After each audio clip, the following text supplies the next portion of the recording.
कैसे हो आप लोग। आई होप आप सभी बहुत अच्छे होंगे और अपने एग्ज़ाम की तैयारी बहुत अच्छे से कर रहे होंगे। आज मैं ये वीडियो उन सब के लिए बना रही हूँ जो सीटेट की तैयारी जीरो से करना चाहते हैं। क्योंकि क्या होता है, जब हम यूट्यूब पर जाते हैं और ये सर्च करते हैं कि हम सीटेट की तैयारी कैसे शुरू करें, तो आपके सामने बहुत सारे वीडियो आती हैं। अच्छी भी होती हैं, बुरी नहीं होती, सारी वीडियो बहुत अच्छी होती हैं, बहुत अच्छे कंटेंट होते हैं। लेकिन हमारा सवाल ज्यों का त्यों बना रहता है। क्यों? क्योंकि उसमें ये बताया जाता है कि एग्ज़ाम पैटर्न क्या होगा, आपको कैसे पढ़ना होगा, आपको कहाँ से पढ़ना होगा। लेकिन ये कोई नहीं बताता है कि हमें सीटेट की तैयारी कैसे करनी होगी, हमारे सोर्स क्या होंगे, हमारे नोट्स कैसे बनेंगे, हम टाइम मैनेज कैसे करेंगे और हमारा फर्स्ट से लेकर लास्ट स्टेप कैसे होगा। तो आज की वीडियो देखने के बाद आपके सारे डाउट ख़त्म हो जाएंगे। तो ये वीडियो आप लास्ट तक देखना, ठीक है। मैं ये मान के चल रही हूँ कि आपको सीटेट के बारे में कुछ नहीं पता है। ओनली आपको ये पता है कि सीटेट एक एग्ज़ाम है जिसे आप देना चाहते हैं। तो आपका सबसे पहले स्टेप क्या होगा? तो सबसे पहले दोस्तों आपको कुछ करना है फॉर्म भरने के बाद, ठीक है। तो आपको ये करना है कि आपको अपने सिलेबस लिख लेने हैं, या प्रिंट करवा लीजिए या लिख लीजिए, ठीक है। मैं ये कहूँगी कि आप लिख लेना, क्योंकि लिखने से क्या होता है कि चीज़ें हमें याद हो जाती हैं। प्रिंट करवाएंगे तो भी कोई बुरी बात नहीं है, क्योंकि मैं ऐसे ही तैयारी करती हूँ। मैं आपको दिखा देती हूँ तो आप देख सकते हैं। ये दोस्तों ये मेरा सीटेट का है, क्योंकि मेरे पास टाइम नहीं था तो मैंने ये सीटेट के लिए निकलवाए थे। आप देख सकते हैं, है ना, ये सीटेट का है। उसके बाद मैं बिहार की तैयारी कर रही हूँ, तो ये उसका है, ठीक है।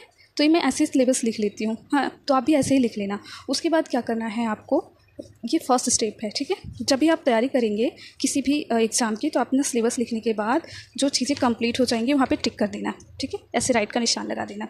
इससे क्या होगा, आपको पता चल जाएगा कि आपने कौन सी चीज़ें कर ली है, कौन सी छोड़ी है और कैसे करना है, ठीक है। ये फर्स्ट स्टेप है। सेकंड स्टेप आपका क्या होना चाहिए, सोर्स को फाइंड करना, ठीक है।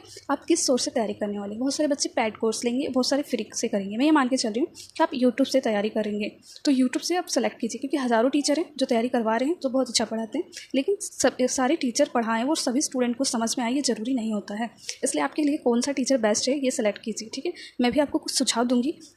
मेरे पास ऐसे टीचर्स हैं जिनसे मैंने तैयारी किया था और जिनका समझाया हुआ बहुत अच्छे से मुझे समझ में आता था। तो मैं उन सारे टीचरों के बारे में आगे बात करूँगी, ठीक है।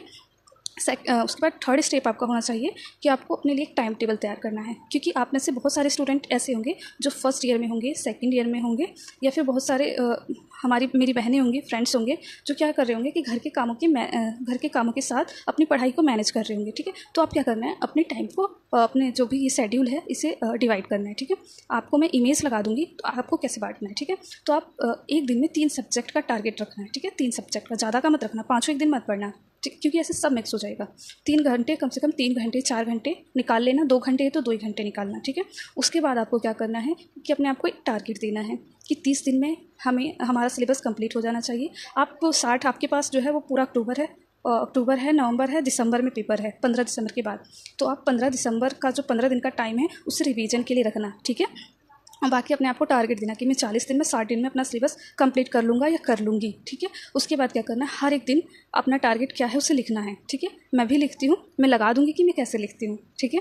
उसके बाद ये आपका 3 स्टेप पूरा हो गया, सिलेबस कंप्लीट करना, सोर्स फाइंड करना, उसके बाद जो है अपने आप को डे वाइज टारगेट देना, ठीक है।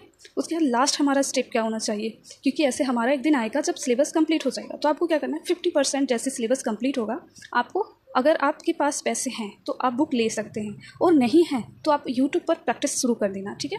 आप फिर वैसे क्या होगा कि आपको सिर्फ रिवीजन करना रहेगा। जो चीज़ें हो गई उसे रिवाइज करो और प्रैक्टिस करो, जो चीज़ें हो गई रिवाइज करो, प्रैक्टिस करो। ऐसे करके आपको शुरुआत ऐसे करनी है, ठीक है। मेरा मकसद यही है कि आपको ये पता चल जाए कि शुरुआत हमें ऐसे करनी है। उसके बाद आप धीरे धीरे आपको खुद पता चल जाएगा कि जो मैंने बताया वो कितना सही है। मैं ऐसे ही करती हूँ, ठीक है, मैं ऐसे ही करती हूँ, इसलिए मैं आपको सजेस्ट कर रही हूँ। वीडियो कैसी लगी कमेंट करके बताना। 4 स्टेप आपको तब तक फॉलो करना है जब तक कि सिलेबस कंप्लीट नहीं हो जाता। उसके बाद तो केवल रिवीजन करना रहेगा, आप इजीली कर लेंगे, ठीक है। टाइम बिल्कुल नहीं रहेगा, 2 घंटे में भी आप रिवाइज कर लेंगे। रिवीजन में ज़्यादा दिक्कत नहीं होगी। और हाँ, एक चीज़ मैं बताना भूल गई, सॉरी। जो आपका सिलेबस है, जो सब्जेक्ट है वो 2 पार्ट में डिवाइड है, ठीक है। एक पैडागोजी होगा और एक उसमें कंसेप्ट वाले होंगे, ठीक है। तो पैडागोजी वाला पहले पूरा करना है, कंसेप्ट वाला, क्योंकि 15 नंबर का आएगा वो कंसेप्ट एनसीईआरटी वगैरह, और 15 नंबर में आएगा पैडागोजी, जैसे कि आपको ईवीएस कैसे पढ़ानी है, शिक्षण विधि क्या होनी चाहिए, किस बच्चे के लिए कैसा यूज होगा, क्लास रूम का माहौल कैसा होना चाहिए, तो ये सारी चीज़ें होंगी। तो आप पहले दोनों ही बराबर आएंगे। तो आप क्या करना कि पहले जो आपको इजी लगता है, जो पढ़ के समझ में आ जाए, उसे पहले करना, ठीक है। और हाँ, जो सब्जेक्ट इजी हो उसे कम दिन पढ़ना, और जो ज़्यादा हार्ड हो उसे ज़्यादा दिन। मैं वैसे एक लगा दूंगी इमेज जिससे आपको समझ में आ जाएगा, ठीक है। वीडियो कैसी लगी कमेंट करके बताना।